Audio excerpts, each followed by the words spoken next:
In a lot of our businesses, I'm not actually passionate about the nuts and bolts of what we're building. I'm passionate about the opportunity to build something better than it's currently being built, or to build something that is helpful and useful to people that doesn't even exist yet. That's truly meaningful to me, and I bring a lot of passion in my leadership of those companies because I know that we're doing something that brings good into the world, and I love that. Welcome to Brian Force for Good, the podcast where we explore how to build a truly extraordinary life. Each episode, we'll explore strategies on how to optimize your business, achieve your personal goals, build deeply meaningful relationships, and live a purpose-driven life. Let's get started. How do you build a business that makes $1 million per year? This question is one of those unicorn questions, one of those questions that we talk about all the time in entrepreneurial communities and mastermind groups. Everyone wants to know, how do I make $1 million a year in my business? Well, we're going to talk about it today. We're actually going to dive pretty deep on exactly how to build a business that makes $1 million a year today. I'm excited to share my personal insights and my journey doing exactly that. I'm also really excited to share all the other important aspects of that journey. Because the truth is, if you're just focused on making money in your business, you're actually far less likely to make $1 million per year if that happens to be your goal. Truly successful businesses are about so much more than making money. But really, if making a lot of money is of a high priority to you in your business, there are a whole lot of other aspects that need to be just as important to you for you to find the right business and the right way to go about running that business to actually make that high level of income. So let's dive in and let's truly discuss what it takes to build a business that makes $1 million in profit per year. Now, first things first, I want you to notice what I just did there. I added another word there right at the end before I said let's dive in. I added the word profit. What I want to discuss today is how to build a business that makes $1 million a year in profit, net profit to be specific. And the reason that I feel compelled to bring that up is all over social media, the internet, just the ecosphere these days. There are so many people out there trying to teach you what it takes to build a seven-figure business. You've probably heard the term seven-figure business more than you can probably stand at this point, just in your exploration of your entrepreneurial journey. It's one of the most common phrases that we use nowadays. I've built multiple seven-figure businesses, all that type of stuff. What I want to talk about today is how to build a business that makes $1 million a year in net profit, because I have been fortunate enough to do so. I have no problem saying that. I've worked really, really, really hard. I've partnered with some really amazing people, and together with some of the most talented and awesome people I've ever met in my entire life, we've built businesses that have been fortunate enough to achieve $1 million in net profit per year. But I really want to make that clear, because there are many ways to measure what you could call $1 million business. For example, the first business that we built that made $1 million in net profit per year also had some other key numbers in it that we could have used to say that they were $1 million businesses long before they were actually making $1 million in net profit. Our first sales business, when we made our first $1 million year in net profit, we actually had $152 million in sales volume. We had a little over $3.8 million in revenue, and we ran at about a 27% profit margin, which equals $1 million a year in net profit. But long before we had $1 million in net profit, we were still doing $50-60 million in sales volume. We were still doing $1.5 to $2.5 million in revenue.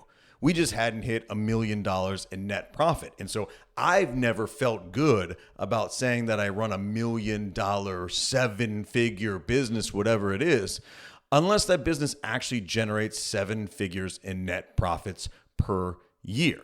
It's an important distinction, and I don't mean it to be negative. It's just the truth is there are so many entrepreneurs out there these days that they are in the business of selling programs, of selling courses, of selling coaching, and their guise is that they're going to teach you how to build a 7-figure business. And that doesn't mean that there isn't value in what they're bringing to the table and that there isn't merit in what they're teaching you. However, I believe that it is a bit deceptive to throw the term 7 figures around when that number could relate to a measurement of several different KPIs in your business. And a lot of those KPIs don't mean that you actually make money at the end of the day. I will give you a great example. I run another what could be called 7-figure business right now. We have several companies that we run. And at one point in time in this particular home services business, we were generating well over $200,000 in sales per month, in customer paid invoices per month. But in the early days, we really kind of rushed into that business. We didn't have our systems figured out the way that I would have liked. We hadn't figured out the nuances of the model just yet. And in the early days, we actually took quite a big loss.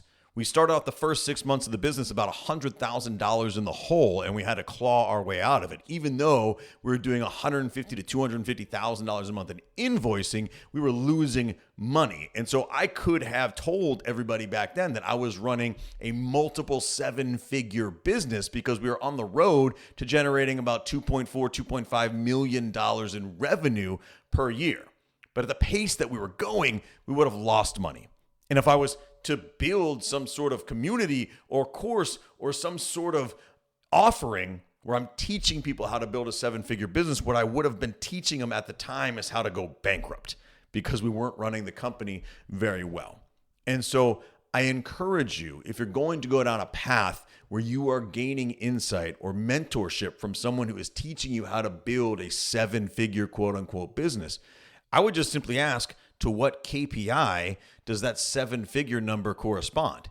Is it 7 figures in revenue, 7 figures in sales, or 7 figures in net profits per year? I want to talk today about how I built a business along with some amazing partners that generated 7 figures in net profits per year. And if you're considering aligning with a mentor that is going to teach you how to build a 7-figure business, I would want to know more about what the profitability of that business looks like before I go down that rabbit hole. Just for my own peace of mind so that I know that I'm aligning with somebody who is truly successful at what they do, not just successful at one aspect of it, which is either generating sales or revenue. This is going to be really important later when we discuss numbers and kind of the nuts and bolts of things, but just something I wanted to put out there up front as a bit of a disclaimer. Okay, so now that that's out of the way, let's really dive in. Where do we start talking about how to build a $1 million net profit business? Well, I mentioned some numbers before, and I want to lay the groundwork for how we're going to get from wherever you are right now, but let's assume that you're starting at zero to $1 million in net profit. The first I mentioned before was that when we first hit our first $1 million net profit year, we actually had $3.8 million in change in revenue, in actual money in the door. That's an important number to consider because that means we ran at about a 27 or so percent profit margin, meaning of all of the revenue that we generated and brought in, we only made and kept about 27% of that money in the form of net profits.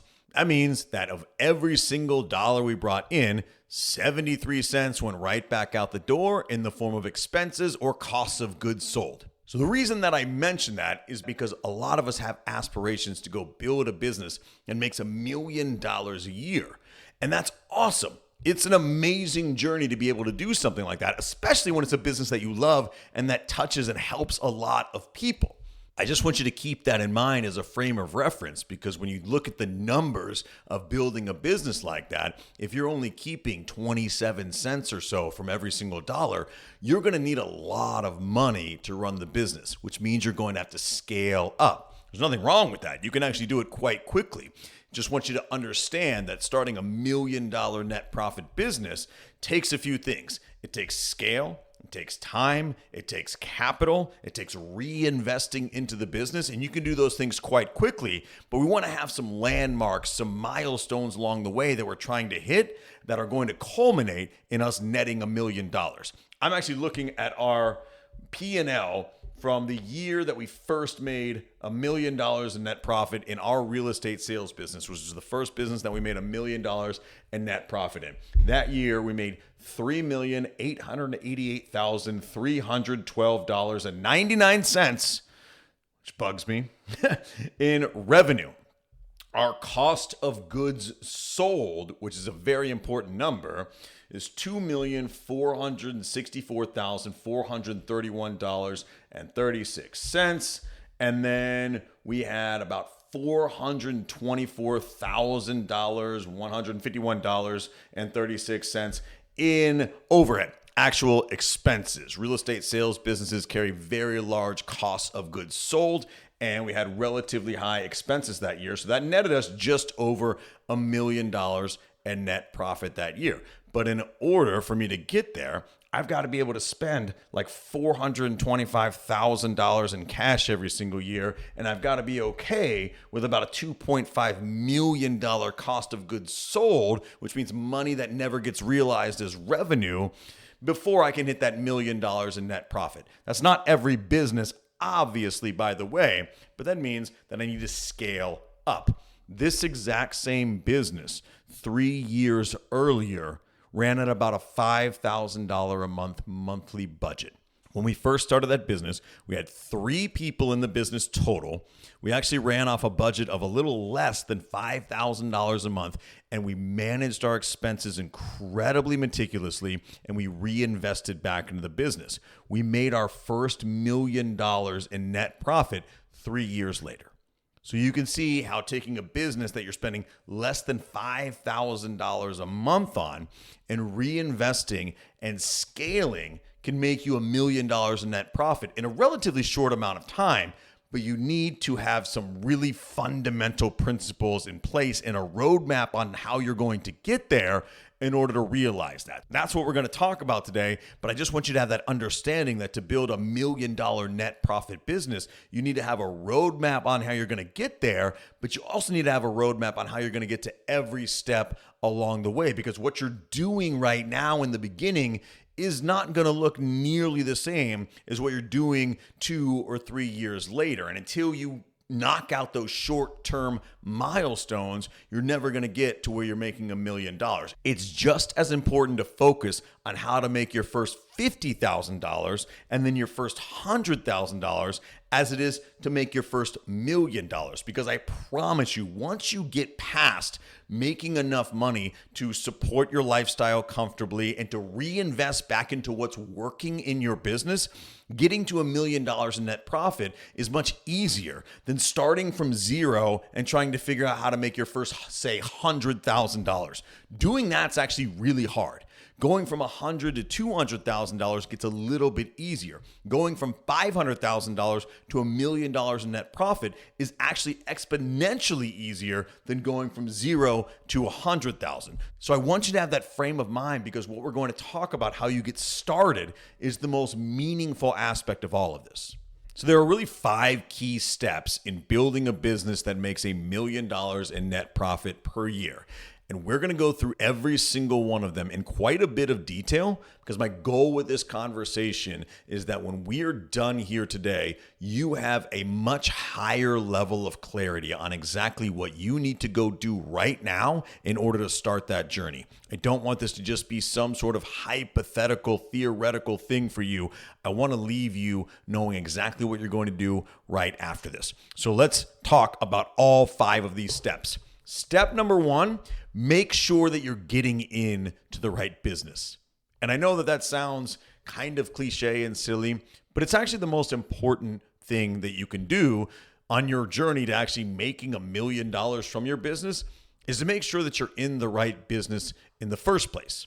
Being in the right business is crucial, because the journey from zero to $1 million in net profit comes with a whole bunch of stuff that you're not always going to be psyched to do every single day. You're going to have to grind it out. You're going to have to summon that motivation. You're going to have to use your willpower to get up and do things even when you don't feel like doing them. You're going to have to do the little things right. You're going to have to be consistent every single day. And the reason that it's so important to choose the right business is because when you're in the right business, when you're passionate about what you're doing, You need less willpower to go do those things that you otherwise wouldn't do. Those things that other people won't do. The things that set you apart as an entrepreneur. The things that you need to be consistent about. You need less willpower to go do things that you're passionate about than you do to do things that you're not passionate about. So you need to be in a business that you're actually passionate about building. And I want to dive a little bit deeper on this because there's a difference between being passionate about what the business does and being passionate about building the business itself. I actually have a few businesses that we've built, my partners and I, that I'm not necessarily passionate about the business itself. I'm not passionate about the industry or the space necessarily, but I'm passionate about what the business does. And I am passionate about the opportunity to do it better. For example, we have another real estate business that is adjacent to our sales team that is a management business. I'm not particularly passionate about the management business in the real estate space. What I am passionate about is building businesses that serve a need and they do it at a much higher level than the industry standard is currently doing it. Currently, most management companies in this space are subpar. They are spin-offs of real estate sales businesses. They have low ceilings of quality. It's not an industry that demands high standards of its operators, and it's an incredibly important function in the industry. We need better management companies. We need a higher standard for the quality of service that these companies provide. And I'm passionate about bringing that higher level of quality, that higher standard of service. And so that's what we strive for in that management company. I'm not really passionate about the day-to-day activities that go on inside the organization. They're kind of boring sometimes for me. I align with really great partners who are a little bit more passionate about and knowledgeable, intense around them than I am. But I'm incredibly passionate about building a better company by finding better talent, building better systems, finding new and innovative ways to create a higher level of service and a better product. I'm very passionate about that. And so it doesn't necessarily need to be that you are building a business around something that you would do for free. That's oftentimes what we coach entrepreneurs to do is like find out what you would do for free and then build a business around it. That's nonsense. No one's going to pay me to play golf all day. I'm not good enough to be on tour. I'm probably not interesting enough to start a golf YouTube channel. Even if I was, I just don't think I'm going to make a business out of it, right? So I don't want to misguide you and say that you have to be passionate about the day-to-day work that you're doing. But you do need to be passionate about the opportunity that you're chasing. You do need to be passionate about what you're building. In a lot of our businesses, I'm not actually passionate about the nuts and bolts of what we're building. I'm passionate about the opportunity to build something better than it's currently being built, or to build something that is helpful and useful to people that doesn't even exist yet. That's truly meaningful to me, and I bring a lot of passion in my leadership of those companies because I know that we're doing something that brings good into the world, and I love that. The fact is, on your entrepreneurial journey, there are going to be a lot of days where it just feels like a grind, where you don't feel like getting up and doing all those things that are in front of you, when your calendar just feels packed, when it feels like you're stuck in the mud, like you're working all day and getting nowhere. There are going to be days like that. That's just part of the journey. And if you don't feel like what you're doing actually does something meaningful, it's going to be way easier for you to give up. It's just the truth.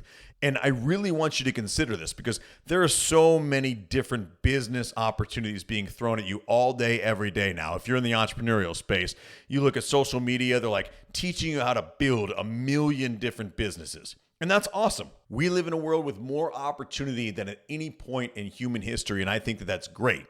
It is also true that there are a lot of businesses out there that you can make money off of that don't necessarily contribute to the greater good. They don't really provide a lot of value into society, but they are opportunities, and they're still going to be tough. There's still going to be a grind. It's still going to take a while to build them, and there's still going to be a bunch of stuff that you don't always feel like doing every single day. And when you're in a business that you don't truly feel brings something of value to the table, those days when it's really difficult, you're just not going to do it. You're way less likely to do it, I should say. And that's why so many people go down this rabbit hole of chasing this and chasing this and chasing this, because what they're really looking for is the easier way to make money, because they haven't found the thing that they feel is actually valuable and they're passionate around building.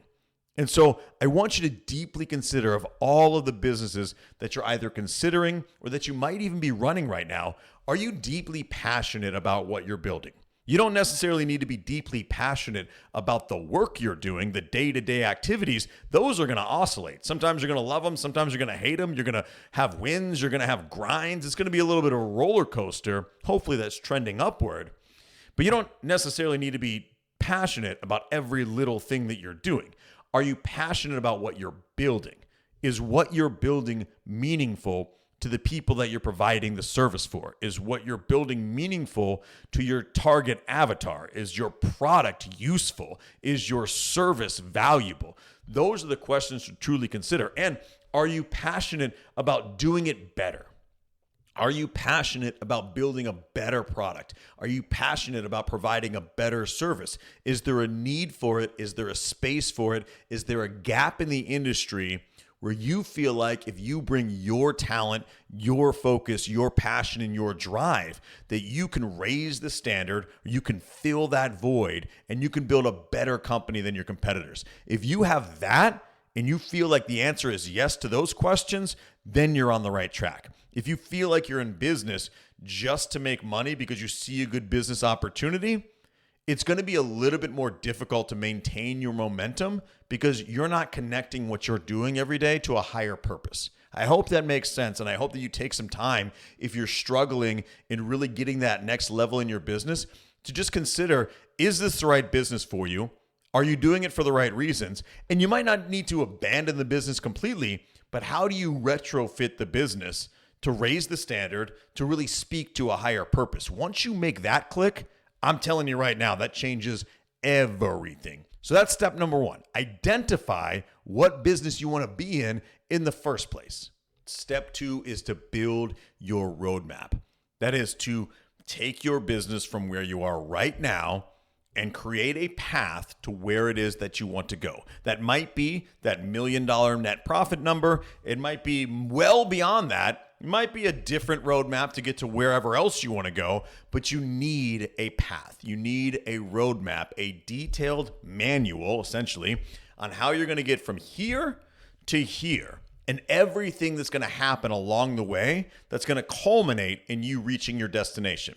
This is one of the biggest mistakes that I see new entrepreneurs make, is they try to create their roadmap from zero to fruition. Let's just say it's $1 million in net profit per year without any milestones along the way. I see this really with salespeople all the time. Like, salespeople do their business planning every October for the coming year. And it really doesn't matter what happened in their business that year. They like 10x their goals every single year. But they don't build a roadmap as to how they're going to 2x them, then 4x them, then 6x them, then 10x them. They just go, here's where I am, and I'm going to 10x it from here. That's not how business works at all. And anybody that ever told you that, please don't listen to them ever again. Businesses don't go from 0 to 60 in no time flat. Businesses scale.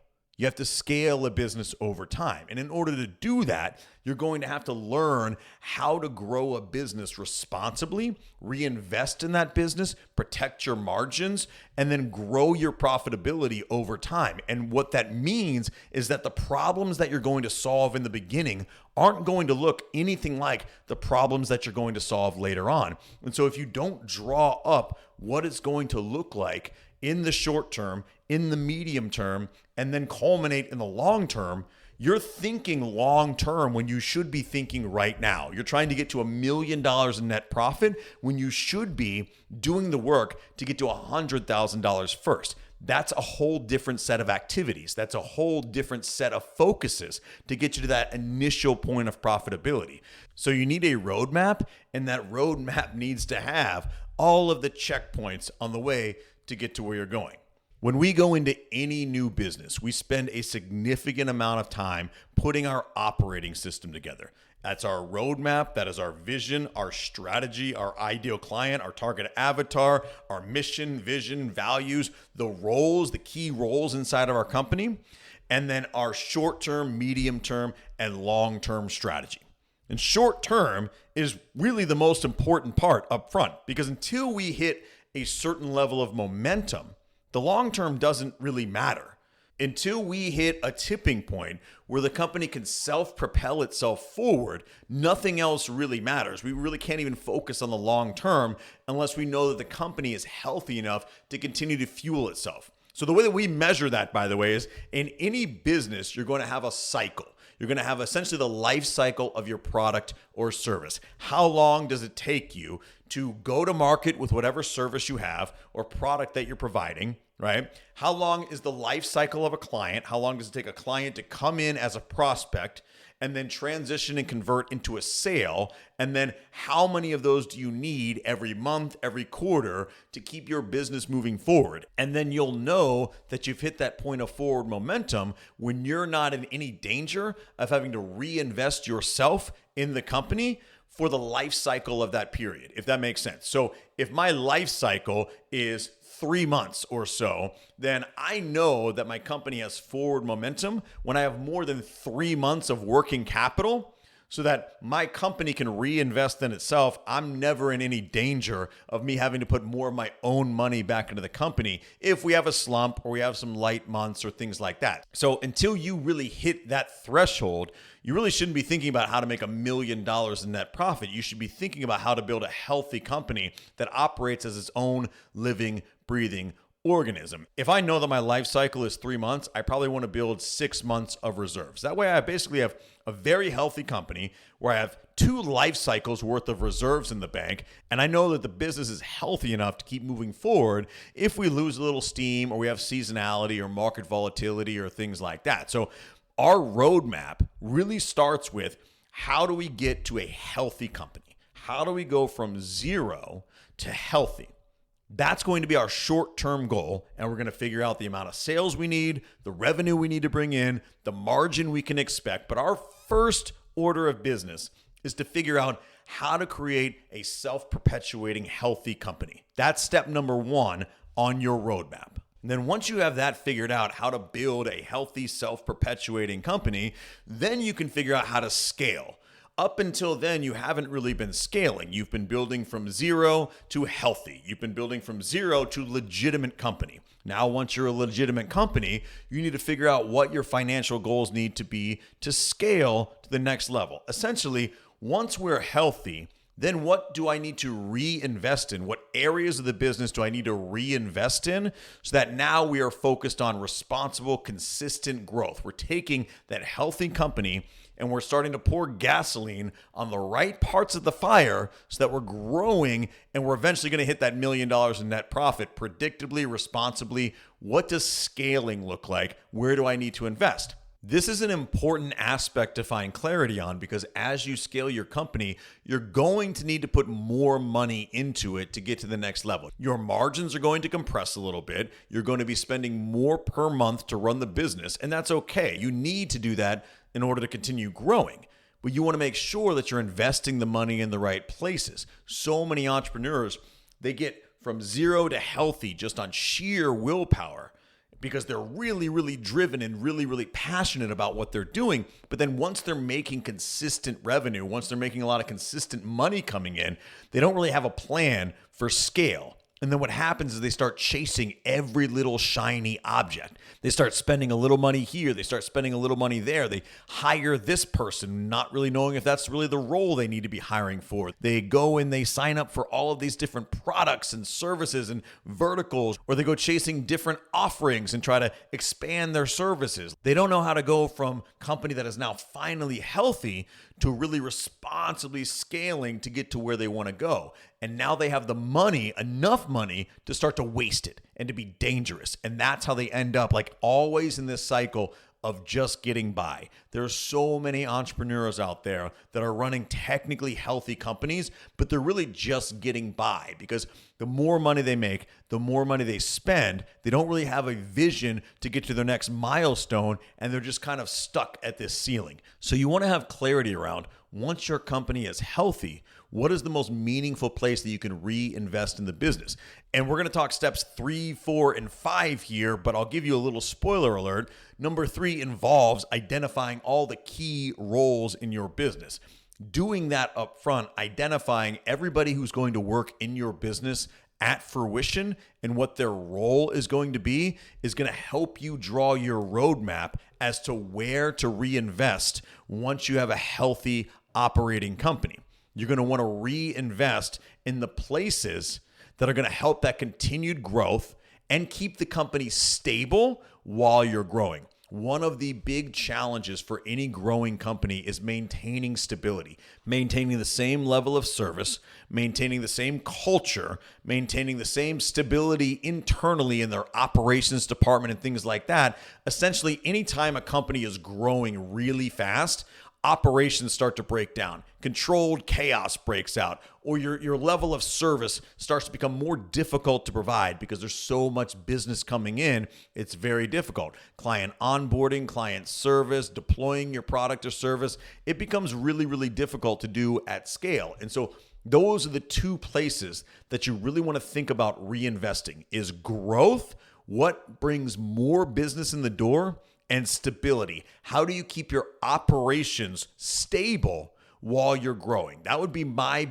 best advice on where you want to look to reinvest once your company is really healthy. And as I mentioned, step number 3 is to identify every role inside of your business. You want to do this up front while you're creating your roadmap. The reason being is because no matter what size your business is, all of those roles already exist inside your company. Whether you're starting at 0 or you're already at $1 million in net profit, the roles inside the company look the same. The only difference is who's filling those roles. In the beginning, if you're a solopreneur, you're filling all of the roles. And then as you bring on your first people or your partner, your small team that you're building, they're going to fill some of those roles. Pretty much everybody on your team is going to fill multiple roles. The trick is that you want to identify every single role in your business at fruition, what it's going to look like, who you're going to need to bring on to get there. And then you need to align the people that you currently have, your current team, with the best seats on the bus for their skill set. That's a challenge to do because there are so many distinct roles in a lot of businesses, and you're going to need to be a leader here, a real CEO here. This is going to be the toughest part of your leadership journey. You're going to need to align people with unique skill sets, unique personalities, unique characteristics with multiple roles. And so you really need to play some 4D chess here. In one of our businesses, we've identified 25 different roles in the company. And that business is still growing. We're a very healthy business. We're a very profitable business. We're reinvesting right now in scaling. We're bringing on our business development team. We have an entire strategy around how we're going to get to where we want to go, which I'll talk about in a moment. But we only have a team of about 7 people right now. We have about 7 people filling 25 roles right now. And so me as a leader, my challenge, my opportunity is to take those 7 people and figure out the map as to how I can align them with those 25 roles in the most productive and efficient way. It's challenging work. It's much easier when you have the revenue and the capital to bring on 25 people for 25 roles, but that's not the entrepreneurial journey. And so we need to identify what every single one of those roles is up front. Otherwise, here's what tends to happen. We tend to define the structure of our business by what the people on our team are currently doing. We let our current setup become the definition of what our business is. And that's a huge mistake that so many entrepreneurs make. In the beginning of your business, you're going to have team members that are filling like 3 or 4 different roles sometimes. But as you're growing, you need to identify what those roles actually are so that when you have the revenue and when you have the scale, you know which roles to actually hire people for and to move them out of, to remove some of those roles. Maybe they go from 4 roles to 2 roles, and you bring on somebody else to fill those other 2 roles that is specifically focused and is really talented just in those couple of things.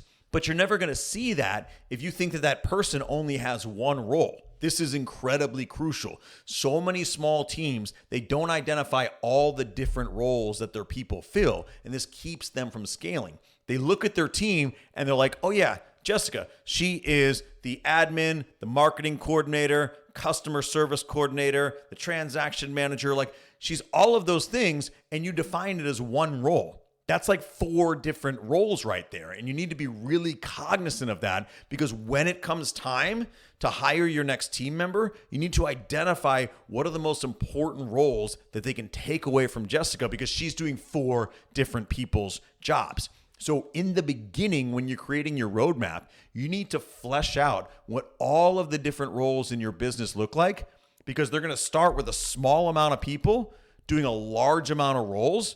And you need to be responsible enough to identify them so that when you bring in new team members, you plug them into the right seat on the bus. Once you identify all of those roles, your business is healthy, you're making good revenue, it's time for step 4, and that is to reinvest in your business. You've got to reinvest in your business so that you can scale. It's really tempting in this chapter of your business to start taking a lot more profits out than you probably should. This is the point where your business is making good money. You're really still stressed all the time. You're like running around with your hair on fire, doing a million different things every day. Your team is like a little family. They're all in the controlled chaos together, but it's technically working. You're technically making more money than you need to survive. Your company is healthy. You've got money in the bank. It's really difficult at this point not to start to want to take a higher amount of profits out of the business.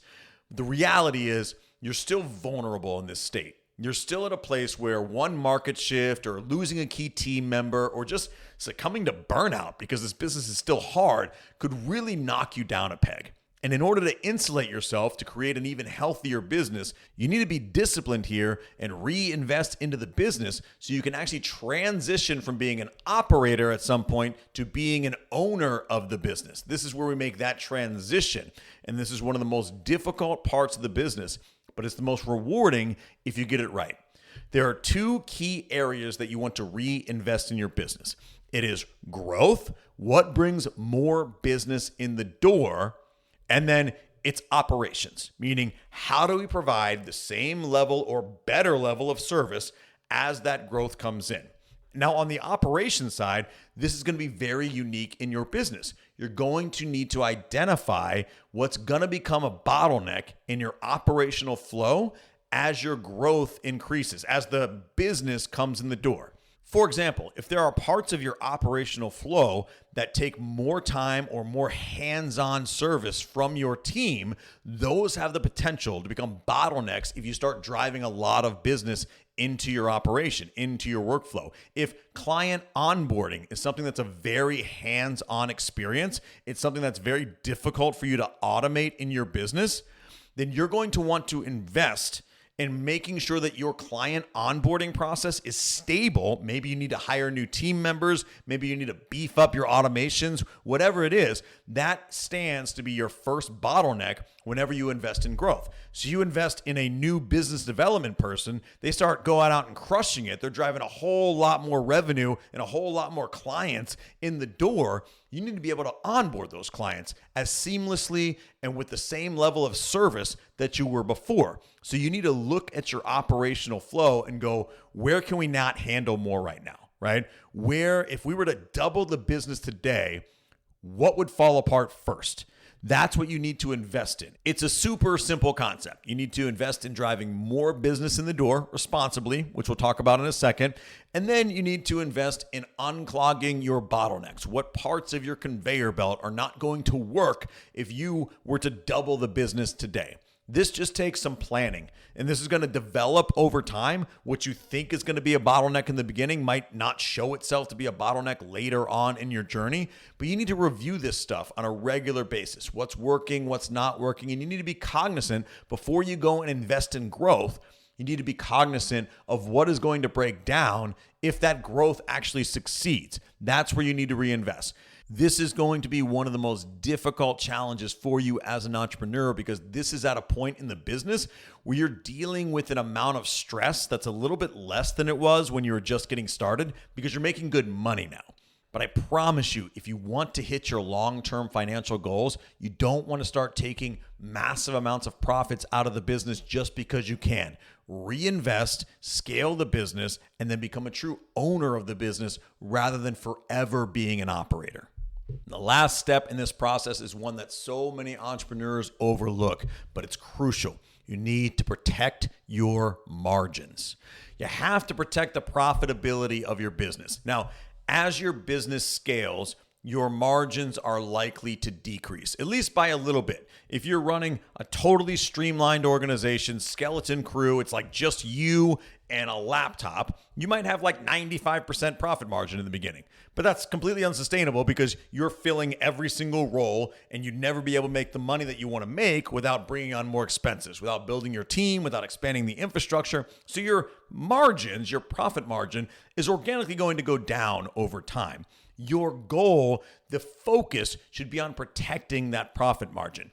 The way you want to do that is to figure out what your net profit margin needs to be realistically at fruition and make sure that you're protecting that number, that you're never going below that number and you're not approaching that number way before you need to be approaching it.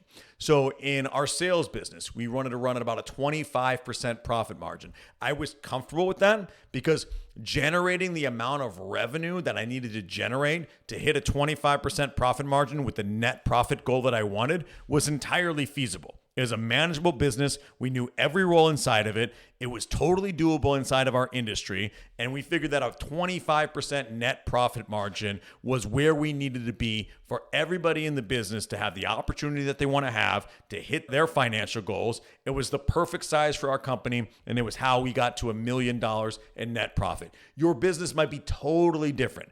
The reason that you want to figure out what that profit margin needs to be at fruition is because you're going to track it along the way. And when you get to the point where it's time to really reinvest back in the business rather than taking profits out of the business, that's when you're going to start to invest in driving business through new channels. That's where you're going to start to invest in different strategies that you haven't invested in before. And you need to measure what the return on those strategies is. For example, if you got to a certain point in your business, mostly through word of mouth, through referrals, through organic marketing, and now in order to get to the next level, you're going to take that money and you're going to reinvest into paid advertising, Google pay-per-click, all sorts of social media marketing, all those types of things. You need to be able to measure what it's costing you to drive that new business and what it's doing to your net profit margin. You could go down in a whole different new marketing avenue and spend a ton of money generating new business. But if the money that's going out isn't generating enough money coming back in, then you're growing a bigger business that's going to be way more stressful to run with way more moving parts and a lot of chaos, but you're not making any more money. I know so many entrepreneurs that run big businesses, but they're really poor at protecting their profit margins. And so what they do is they end up with a whole lot of awards.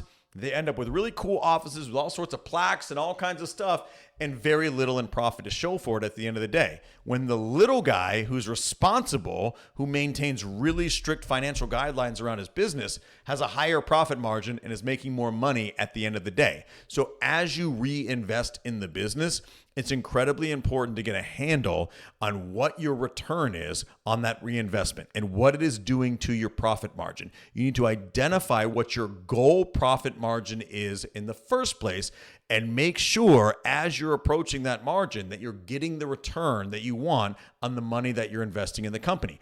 Are you overspending on advertising? Are you chasing too many shiny objects? Is there a way you can streamline your operational flow and cut down on some of your overhead? Do you have too many people working in your business? I hope not. I hope that you get to employ hundreds of people in your business and they're all amazing and you get to provide as many jobs as you possibly can.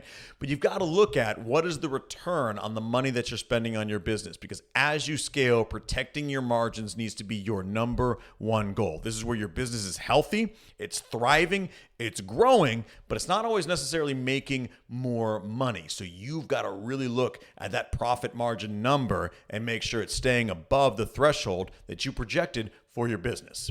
All right, that was a lot of information that I threw at you in a relatively short period of time. So let's recap really fast. Step number 1 to building a $1 million net profit business is to, 1, get into the right business in the first place. You don't necessarily have to be passionate about all of the activities in the business, but you need to be passionate about what you're building.